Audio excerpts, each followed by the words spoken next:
está no ar para você aqui no canal de São Paulo, através da Vivo TV, canal 26 Vivo Fibra, também pelo site do canal de São Paulo, canal sp.com.br, meu canal no YouTube, se inscreva lá, canal do Fred Júnior, toda semana, toda segunda, uma entrevista inédita falando de esporte para você. Hoje aqui com o Dr. Carlos Eduardo Ambiel, advogado e também doutor em Direito, que faz parte da Ambiel, Mansur, Belfiore, Gomes, Rana Advogados. Vamos falar de dois assuntos importantes voltados ao direito esportivo, que é exatamente a lei do mandante, o que muda sobre o direito de arena, ele vai explicar para a gente aqui sobre a lei do mandante, e também SA, os clubes virando sociedade anônima. Vamos saber um pouquinho a respeito. Doutor Carlos Eduardo, prazer conhecê-lo pessoalmente, né? Já vimos algumas vezes assim, mas mais propriamente dito, mais próximo assim, um prazer, e muito obrigado por estar aqui no programa Bola Não Para. Fred, o prazer é meu, muito obrigado pelo convite, fico à disposição, espero que a gente consiga explicar aqui esses dois pontos que são realmente bem interessantes e que alteram um pouco a experiência do torcedor aí com os próximos anos do futebol brasileiro, né? E que são as novidades aí dos últimos tempos aí em relação a essas mudanças. As grandes mudanças dos últimos anos, essas duas mudanças. Com certeza. Lei do mandante, o que o torcedor pode entender? O direito de arena, o que é, o que não é, o que vem a lei do mandante fazer agora? Estava todo mundo acostumado. Uma emissora em si, né, a gente pode falar aqui, a TV Globo, transmitia grande parte dos eventos. A gente vê agora uma mudança em relação a transmissões de televisão, transmissões via internet, os clubes querendo fazer as suas próprias transmissões. O que você pode explicar a respeito? Bom, a primeira coisa que é importante esclarecer é que o direito de arena é algo previsto na lei brasileira desde os anos 70. Lá em 73 já havia essa previsão na lei de direitos autorais, depois ela foi para a lei Zico em 94, depois a lei Pelé, e ela sempre disse que quem pode autorizar a transmissão de um jogo são os dois clubes que realizam a partida. Então é o chamado direito dividido entre as entidades de prática. Não é a entidade de organização, sim, não são os atletas, são os clubes. E sempre foram os dois, isso para todos os esportes. Ano passado teve uma medida provisória que temporariamente mudou essa regra, falando que a transmissão era do mandante, tanto é que alguns campeonatos regionais no ano passado já ocorreram situações de transmissão em que o próprio clube detentor do mando transmitiu no seu próprio canal. A medida provisória não foi corrigida de lei, então voltou à regra anterior, e agora, no começo desse mês, foi promulgado, aliás, no final do mês passado, né, já estamos em outubro, foi promulgada uma lei que estabelece a alteração desse critério para o futebol. Então, para o vôlei, para o basquete, o futsal, isso não mudou, continua sendo os dois clubes. Para o futebol, muda. Então, a partir de agora, quem autoriza transmitir um jogo ou não, em qualquer lugar, na TV aberta, fechada, internet, não importa, é sempre o clube que está mandando a partida. E quando não houver mando, aí os dois. Então, numa final de um campeonato com um jogo único, por exemplo, continua sendo os dois. Mas no ida e volta, cada um manda, o mandante autoriza a transmissão do seu jogo. Tá. Essa é a grande mudança. E o direito de arena que o senhor citou é a respeito às transmissões que os clubes repassam também aos jogadores, né? Que depois recebem também através dos seus sindicatos, né? Não é isso? Sim, a lei brasileira prevê que parte daquilo que os clubes recebem por eventual transmissão do evento esportivo, que é o direito de arena, obrigatoriamente tem que ser repassado aos autores, né? Os atores / autores daquele espetáculo, que são os atletas. Durante muitos anos, esse percentual era de 20%, depois ele foi alterado em 2011 para ser de 5%, e agora foi mantido. E a diferença é que, até a alteração da lei, como cada clube autorizava a sua transmissão, era necessário os dois, a ideia é que cada clube repassava para os seus atletas o que ele ganhava. Então, no jogo entre o clube A e o clube B, o valor do clube A, que às vezes era maior do que o clube B, era repassado para os atletas do clube A e o do B para os atletas dele. Agora não. Como só há um clube mandante, então se vai jogar um clube de grande expressão popular contra um clube bem pequenininho, e a TV paga muito por ele, sim, os jogadores do clube adversário, naquele jogo, vão ganhar os 5% igual. Então, isso é bom. Isso por um certo lado, aquele atleta de um clube menor indo jogar uma partida no campo do adversário, um clube grande que vende o seu jogo por um valor maior, 5% daquele valor é distribuído entre todos que jogaram, tanto do clube mandante quanto do clube visitante. Essa é a grande mudança para o atleta. E é uma outra mudança. Até então, embora houvesse uma discussão, o entendimento é que só recebia essa divisão o atleta que entrasse em campo. Tá. E agora a lei alterada é expressa. será beneficiário dos 5%, tanto o atleta que entra em campo, como também aquele que ficou no banco de reserva. Então, a grande alteração para o atleta é essas duas coisas. Que é interessante para o atleta, principalmente aquele atleta de um time menor, como você acabou citando. Hein? E para o que não joga todas as partidas. Também, porque o cara porque pode... só ganhava a arena quem ele podia entrar aos 47 segundo tempo. Entrou em campo, ele divide igual. E o que estava no banco não recebia. Agora, isso mudou. Só pode não entrar em campo. Você está inscrito para a partida na súmula, a divisão, ela aumenta a divisão, então o valor proporcional a cada um diminui, mas todos recebem igualmente, tanto do mandante quanto do visitante, reserva e titular. E além disso, o que os clubes agora vão poder fazer em relação às suas transmissões, né? Porque essa grande dúvida, né, no ar, agora serão só TV de clubes que vão transmitir, não, agora outras emissoras irão transmitir, o streaming, TV a cabo, TV fechada, várias dúvidas pairam no ar a respeito. Ô Fred, dizer como será o novo movimento no mercado ainda é um pouco difícil, né? Porque nós não tivemos essa experiência. Tivemos algumas pontuais, Campeonato Carioca do ano passado, Flamengo e Fluminense fizeram, no Paranaense, que não havia um acordo com a televisão. Estamos vendo algumas experiências, né? Que já experimentamos o Atlético Paranaense nesse brasileiro também. Exatamente. E alguns clubes do brasileiro que na TV fechada não tinham assinado. Esporte Interativo, né, que é o TNT, que fecharam com o Premiere, tem essa diferença. Né? Exatamente, porque uma coisa é o pay-per-view, é um tipo de contrato, e aí os clubes têm, porque eu consigo lá acessar, mas na TV fechada, para quem não tem o pay-per-view, eu só tenho, com alguns clubes fecharam com uma emissora e outros fecharam com a outra. Já na TV aberta, todos fecharam com a mesma. Isso fez com que, nesses últimos 3 campeonatos, alguns jogos que ocorriam contra um time que não tinha acerto com a mesma emissora para a TV fechada e não passava no horário da TV aberta, o jogo não fosse transmitido. Jogos fantasmas, nós tivemos jogos que nós fantasmas, chamamos, né? Sem transmissão. Mas esse fenômeno é muito novo. Sim. Porque no último campeonato, no último contrato é que aconteceu isso. Nos contratos anteriores, a experiência mostrou que sempre foram os mesmos players que fecharam. Sim. Então era por uma questão histórica, de capacidade financeira, os clubes fechavam todos com a mesma emissora. No último é que aconteceu essa competição. E aí surgiu para o torcedor a sensação que alguns jogos eram jogos cegos, né, ou fantasmas, não tinha transmissão. A ideia da lei do mandante, ela diminui esse risco, porque diminui, não afasta. Sim. Porque pode acontecer, por exemplo, no clube mandante, vai ter o jogo do time A contra o time B, o time A é o mandante. E ele não negocia com ninguém. Ele não tem alguém que vai transmitir a partida. Não fechou acordo com ninguém. Ele pode, é direito dele. Não é inteligente, claro, porque está perdendo dinheiro, mas vamos supor que ele não feche com ninguém até para valorizar o produto dele. O clube visitante não consegue transmitir. Porque é lei do mandante. E já acontecia atualmente, porque na lei anterior, se os dois não concordassem, não havia transmissão. Mas era mais raro acontecer, né? Então, por outro lado, você pode supor, é mais difícil os dois concordarem com o mesmo contrato do que só o mandante. Então, em tese, é mais provável que nós não tenhamos esses jogos cegos, sem transmissão. Mas, por outro lado, eu começo a ter uma diversidade de plataformas, e-mails e canais que podem transmitir o mesmo campeonato. E aí talvez eu não consiga mais, como acontecia no passado, eu ter um único canal que eu consigo ver todos os jogos que eu quiser. Porque ele pode ser o canal do meu time quando ele for mandante. Mas quando ele for visitante, pode ser que eu precise acessar diferentes canais ou até, eventualmente, uma plataforma de streaming para poder ver o jogo do meu time quando ele for visitante. Ou seja, pode acontecer do torcedor ter que dispor de valores para assinar diversos canais. Isso pode acontecer. Pode acontecer. Nós já vivemos isso no ano passado, quando as transmissões de Copa do Brasil... Cada tem que comprar uma... Copa do Brasil, Libertadores, eram canais diferentes. Sim. Brasileiro e Sul-Americano eram diferentes. Então, o seu time podia estar jogando no Brasileiro, era um canal. Na Sul-Americana era outro canal, que era a internet. Sim. E aí o torcedor que quisesse assistir os dois teria que comprar uma assinatura a mais.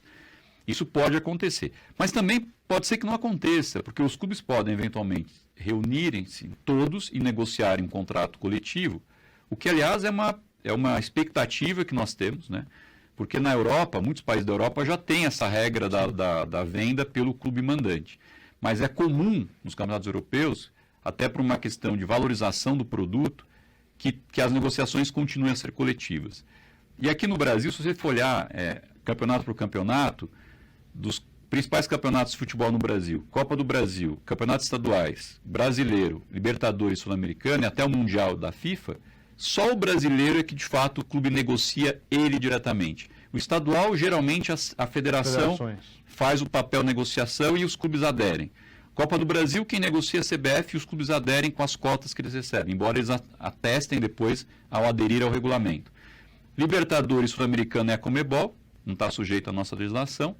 E o Mundial da FIFA é a FIFA. Então, na prática, nós já temos de 5, 6 campeonatos, um que o clube negocia.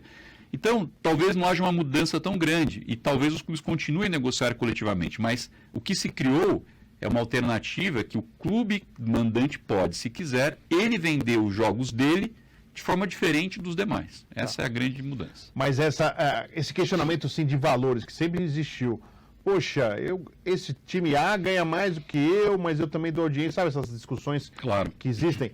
Você acha que pode continuar acontecendo se for de uma maneira coletiva ou vai ser uma maneira mais fácil de se absorver esse questionamento? Será que eu mereço ou não mereço? Pô, paga-se mais para um, paga-se menos para outro?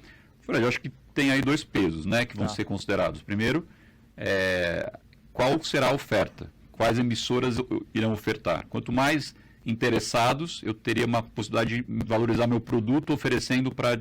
Nem tenho 4 pessoas querendo comprar minha casa. Eu vou negociar um preço melhor. Se eu tenho uma, eu ou aceito aquele preço ou eu não vendo, né?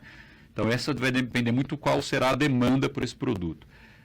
Há uma tendência natural que o preço varie conforme a capacidade de geração de audiência daquele time. Time com mais audiência tende a valer mais, com menos audiência vale menos.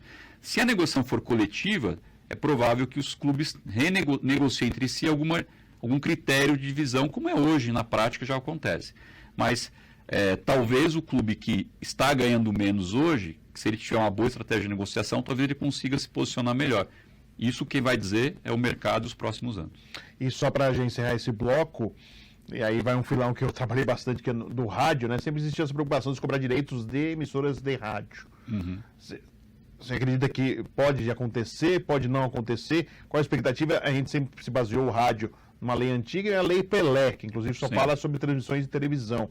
Como que, com essa mudança da lei do mandante? Essa mudança não altera esse conceito, né? O que a lei Pelé fala é que a Arena, o direito de Arena é o direito de autorização da transmissão da competição esportiva no seu direito audiovisual. Tá. Então, o que se presume dessa expressão é que o que o clube pode autorizar ou não é a transmissão da imagem do jogo.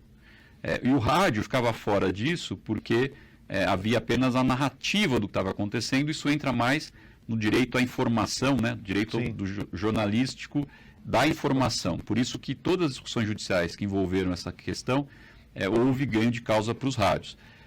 Se fala muito que os clubes querem um dia cobrar das emissoras de rádio, é uma expectativa, mas a lei em si não coloca e a mudança não tratou disso. Outra coisa é a transmissão em que o narrador, o comentarista, ele tem a sua imagem transmitida, embora não transmita o jogo. Isso não é arena. Direito de Arena é a transmissão do jogo dos clubes. Quando se mostra os atletas, né? Os participantes do espetáculo. E o que eles fazem em campo, né? O conjunto do movimento dos atletas. Isso é Arena, isso pertence ao clube. O narrador e o comentarista estarem narrando aquele jogo para o espectador, com a sua imagem aparecendo sem aparecer o jogo, aquilo não é direito de Arena. Então, aquilo é uma propriedade da emissora de internet, do rádio, web rádio, não importa. Isso não interfere. O que não significa que os clubes não possam um dia quererem mudar a legislação para cobrar do rádio como um todo. Mas do jeito que o texto estava e a alteração feita agora, isso não foi alterado. Isso continua como antes, permitido. Bacana. Estamos conversando com o doutor Carlos Eduardo Ambiel, falando agora sobre a lei do mandante. Vamos falar também sobre a mudança da expectativa da SA, Sociedade Anônima dos Clubes. Mas a gente vai para o intervalo e já voltamos com mais A Bola Não para você aqui no canal de São Paulo.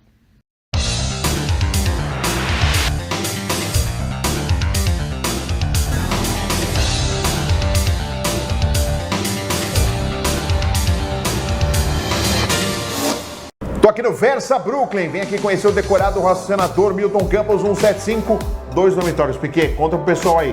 2 dormitórios, você vai ter unidades de 58 e 68 metros quadrados, com suíte, uma vaga de garagem. Vem pra cá, porque fechando o negócio... Ganha um final de semana na pousada Flores do Lázaro, em Ubatuba, praticamente pé na areia. Vem conhecer o Versa Brooklyn.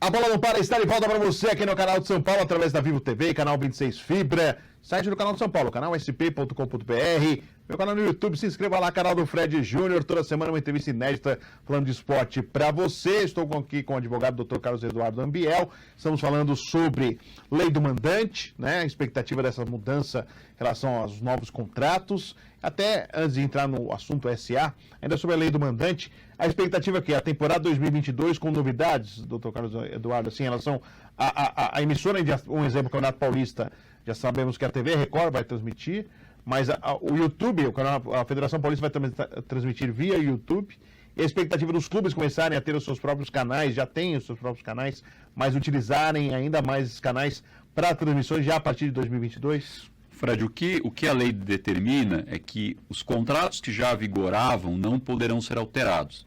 Então você imagine um time do Campeonato Brasileiro que tem contrato até 2024, sim, mas um adversário que vem da Série B, por exemplo, que não tinha, querer vender os jogos desse adversário novo como mandante, desrespeitando o contrato anterior em que o clube vendeu o jogo da ida e da volta. Tá. São 2 turnos.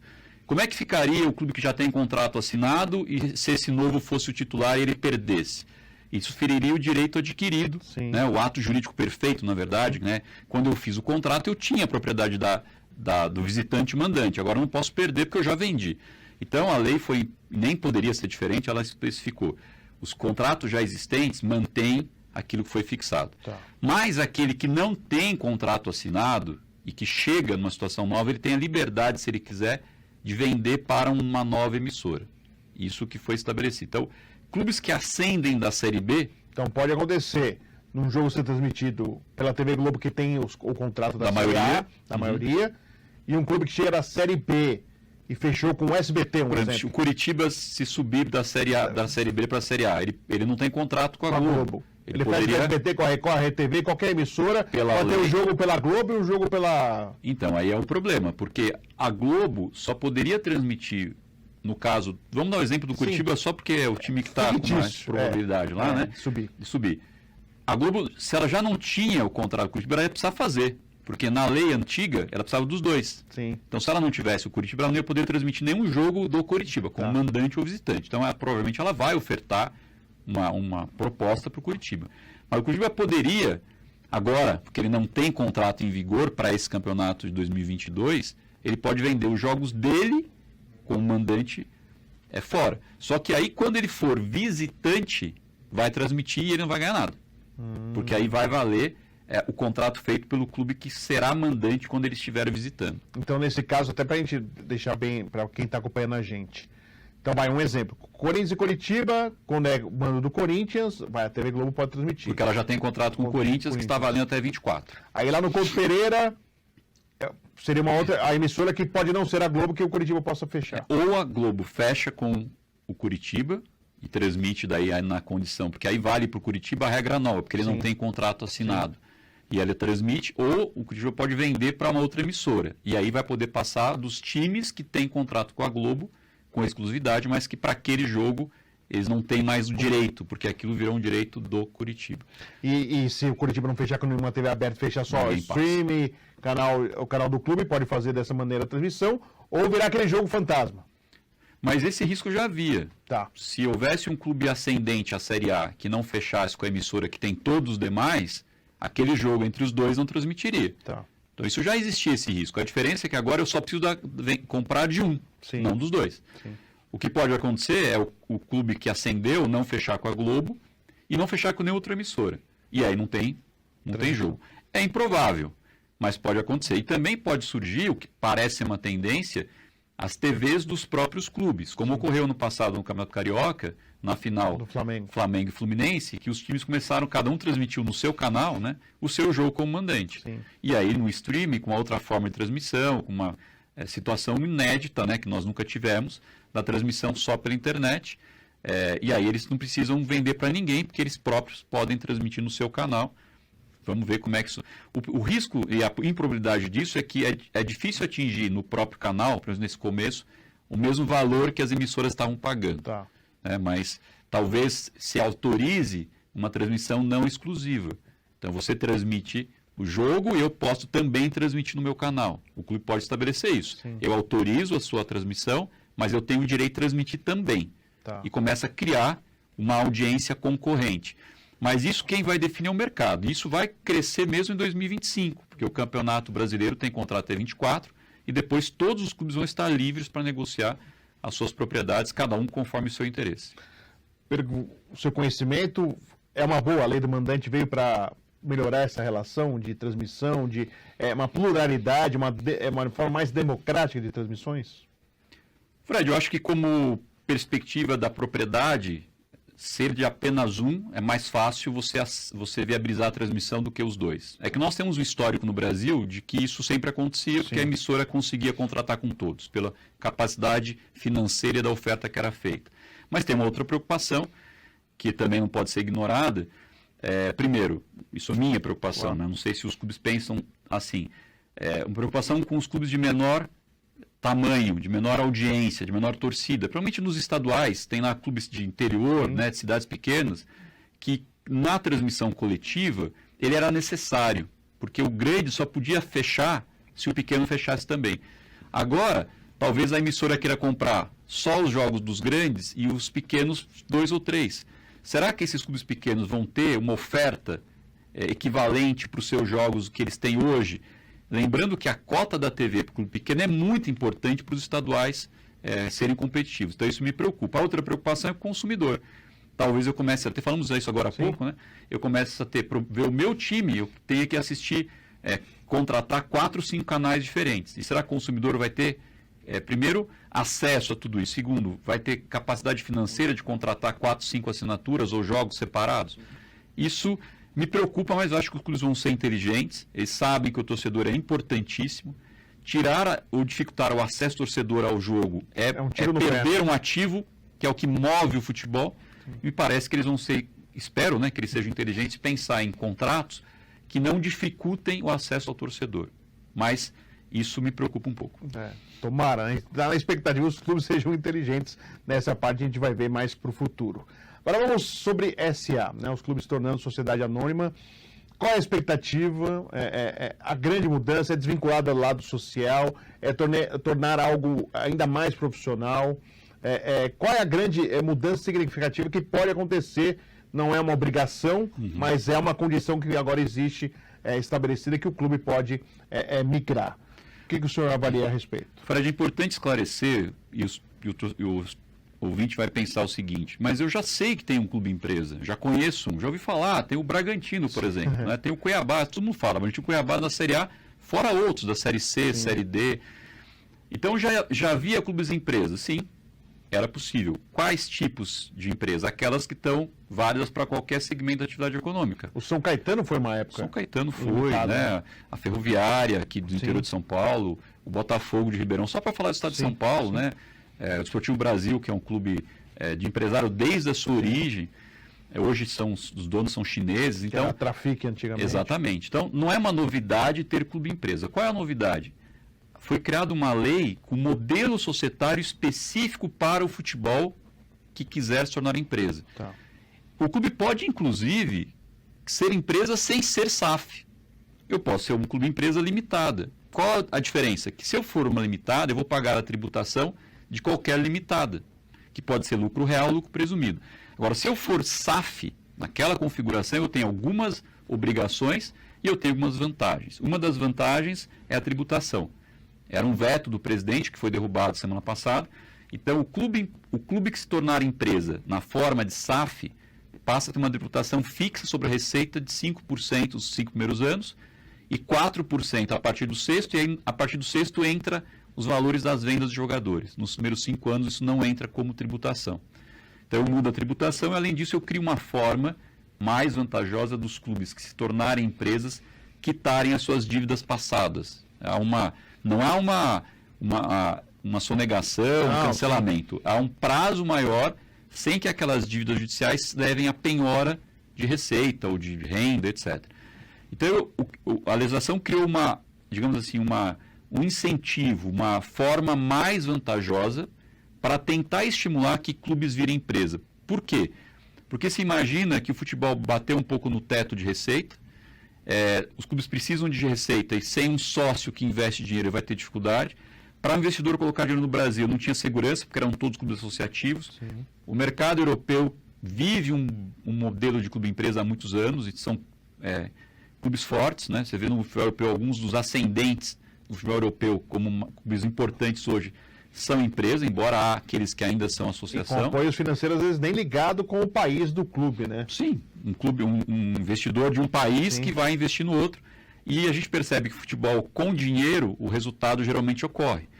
Então você cria alternativas para o clube aqui no Brasil passar a ser investido por um sócio. E a expectativa de que alguns clubes estão muito dificuldade financeira, dívidas e dificuldade para sanar, cria uma alternativa.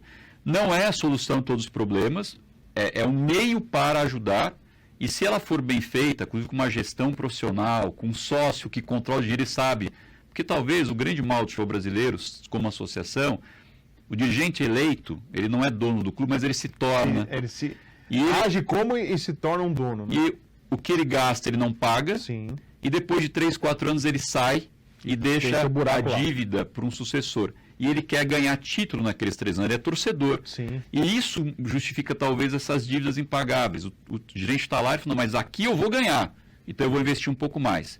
Eu justifico pelo título, aí o título não vem e a dívida vai para o novo.